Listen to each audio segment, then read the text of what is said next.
14ನೇ ಪ್ರಶ್ನೆ, ವಿಜಯನಗರ ಸಾಮ್ರಾಜ್ಯ ಮತ್ತು ಬಹಮನಿ ಸಾಮ್ರಾಜ್ಯ ಎಂಬಂತಹ ಚಾಪ್ಟರ್ ಇಂದ ವಿಜಯನಗರ ಸಾಮ್ರಾಜ್ಯದ ಸೇನಾ ವ್ಯವಸ್ಥೆಯನ್ನ ವಿವರಿಸಿ. ವಿಜಯನಗರವು ಪ್ರಬಲ ಸೈನ್ಯವನ್ನು ಹೊಂದಿತ್ತು. ಓಕೆನಾ.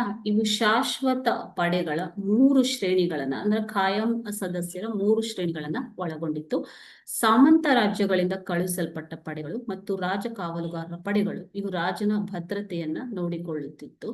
ಪದಾತಿ ದಳ, ಅಶ್ವದಳ, ಆನೆಗಳು. ಪದಾತಿ ದಳ ಅಂತಂದ್ರೆ ಭೂಸೈನ್ಯ. ಓಕೆ. ಅಶ್ವದಳ, ಆನೆಗಳು ಮತ್ತು ಫಿರಂಗಿಗಳು ಸೈನ್ಯದ ಪ್ರಮುಖ ಬಣಗಳಾಗಿದ್ದವು. ಓಕೆನಾ.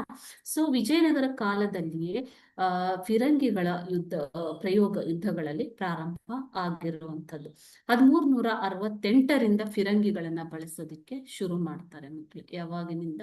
1368ರಿಂದ ಫಿರಂಗಿಗಳ ಪ್ರಯೋಗ ಓಕೆ ಪ್ರಾರಂಭವಾಗುತ್ತೆ.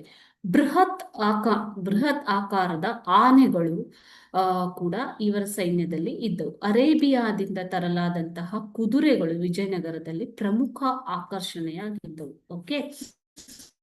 ಸೊ ಸೈನ್ಯದಲ್ಲಿ ನೌಕಾದಳ ಕೂಡ ಇತ್ತು. ಎಲ್ಲ ಧರ್ಮಗಳ ಜನರು ಸೈನ್ಯದಲ್ಲಿ ಉನ್ನತ ಸ್ಥಾನಗಳನ್ನ ಅಲಂಕರಿಸಬಹುದಾಗಿತ್ತು. ಕೋಟೆ ಕೊತ್ತಲಗಳು ಯುದ್ಧದಲ್ಲಿ ಪ್ರಮುಖ ಪಾತ್ರವನ್ನ ವಹಿಸ್ತಾ ಇತ್ತು. ಓಕೆ. ಇದು ವಿಜಯನಗರ ಸಾಮ್ರಾಜ್ಯದ ಸೇನಾ ವೈಭವ. Thank you.